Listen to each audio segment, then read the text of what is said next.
Hello friends, आज 28 अप्रैल 2021 है।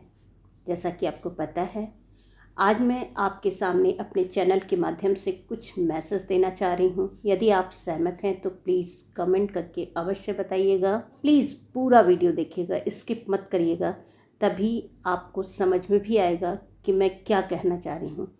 Friends, ये वैश्विक महामारी का दौर है। आप जानते हैं कि वर्ल्ड वैक्सीनेशन वीक प्रतिवर्ष अप्रैल के लास्ट वीक में मनाया जाता है। इस बार भी 24 अप्रैल से 30 अप्रैल 2021 तक मनाया जाएगा। इस बार की जो थीम है, वैक्सीन ब्रिंग अस क्लोजर, अर्थात जो टीके हैं वो हमें अपने पास लेकर आते हैं। और ये स्टार्ट कब हुई? तो WHO ने 2012 में इसे स्टार्ट किया। अब बात करें भारत के अंदर, तो यूनिवर्सल इम्यूनाइजेशन प्रोग्राम, सार्वभौमिक टीकाकरण प्रोग्राम कब स्टार्ट होता है? तो 1885 से स्टार्ट हुआ और उसी क्रम में यानी उसी कड़ी में कोविड-19 के लिए 16 जनवरी 2021 को पूरे विश्व का, एक बात आपको बता दें पहले कि आपको ये बहुत बड़ी गलतफहमी है कि आपको लगता है कि भारत सरकार कुछ नहीं कर रही है कोविड-19 के विषय में, राज्य सरकारें कुछ नहीं कर रही, तो सभी लोग प्रयासरत हैं। पर दोस्तों, यदि एक बार पूरा यूथ, पूरा भारत एक साथ जुड़ जाए तो कोविड-19 की कोई औकात नहीं कि वो भारत के सामने टिक सके। लेकिन सुरक्षा तो बरतनी ही है। सुरक्षा हम सबको करनी है, अपनी सुरक्षा करनी है, दूसरों की सुरक्षा करनी है।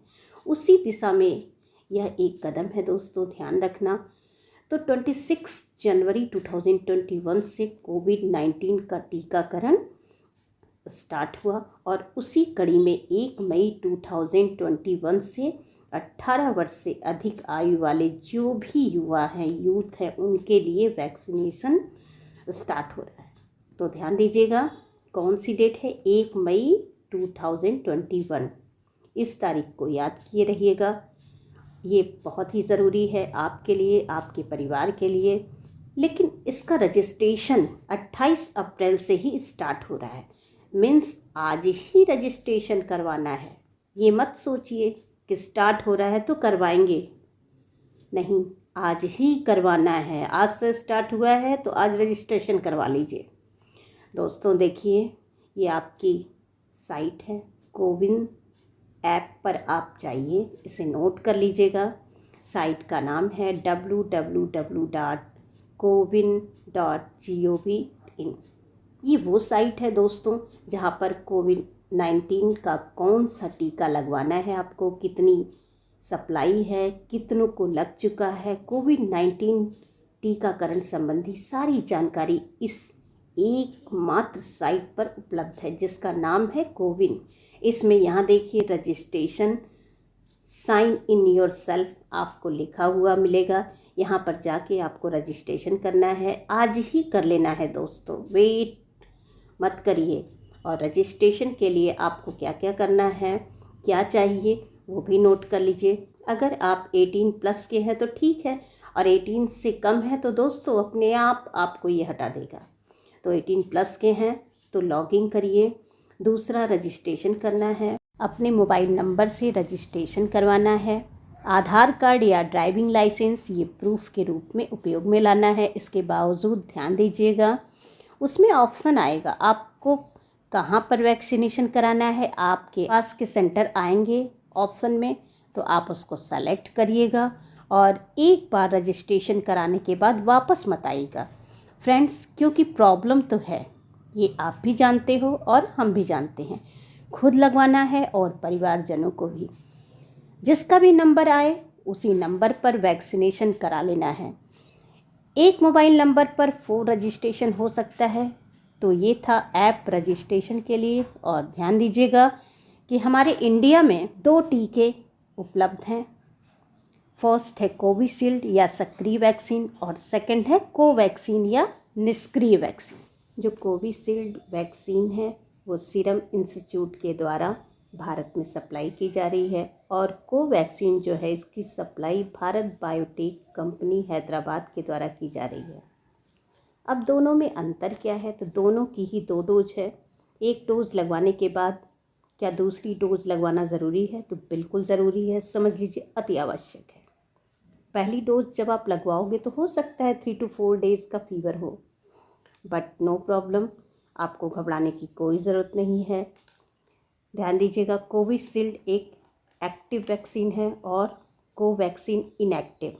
एक्टिव का मीन्स होता है इसमें दोस्तों जो रोगाणु या जर्म्स है वो कमज़ोर अवस्था में जीवित है। तो ध्यान दीजिएगा, जो जर्म्स या रोगाणु जीवित हैं बट बिल्कुल कमज़ोर अवस्था में है, इससे क्या होगा, ये जैसे ही हमारे शरीर में जाएगा, हमारे शरीर का जो इम्यूनिटी सिस्टम है, प्रतिरक्षा तंत्र है, जो फाइट करता है रोगों से और हमें स्वस्थ रखता है, वो तुरंत ही एक्टिवेट होगा और एक्टिवेट होते ही किस पर अटैक करेगा? जो सीधा इस जर्म्स पर या रोगाणु पर अटैक करेगा।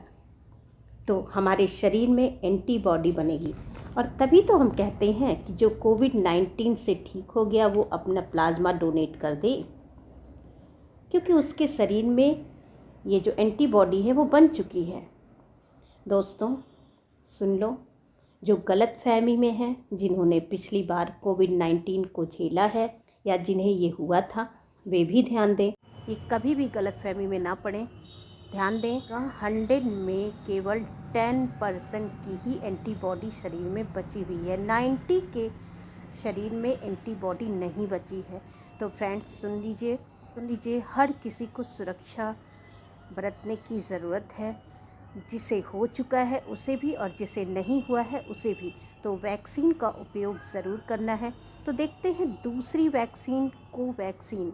इसमें क्या है, इसमें बिल्कुल मृत अवस्था में रोगाणु या जर्म्स होते हैं, अर्थात जीवित अवस्था में नहीं होते हैं।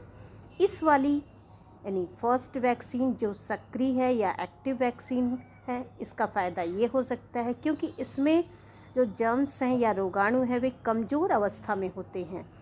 जो हमारा प्रतिरक्षा तंत्र या इम्यूनिटी सिस्टम है वो बड़ी मजबूती से काम करेगा, एंटीबॉडी बहुत अधिक मात्रा में बनाएगा। तो इसका प्रभाव वो अधिक दीर्घकालिक हो सकता है, लेकिन दोनों ही वैक्सीन अधिक सुरक्षित है। फ्रेंड्स आपको पता होगा पोलियो में भी पहले एक्टिव वैक्सीन आई थी और बाद में इनएक्टिव वैक्सीन आई। पहली वैक्सीनेशन के बाद जब दूसरी डोज़ आप करवाओगे तो उसका अलग से रजिस्ट्रेशन करवाना होगा।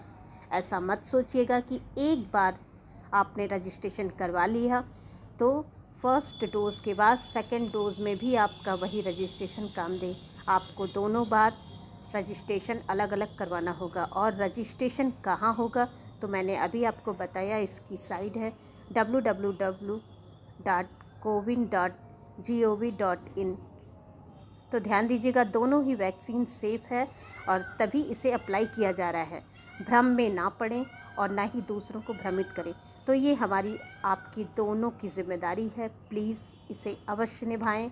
जय हिंद, जय भारत।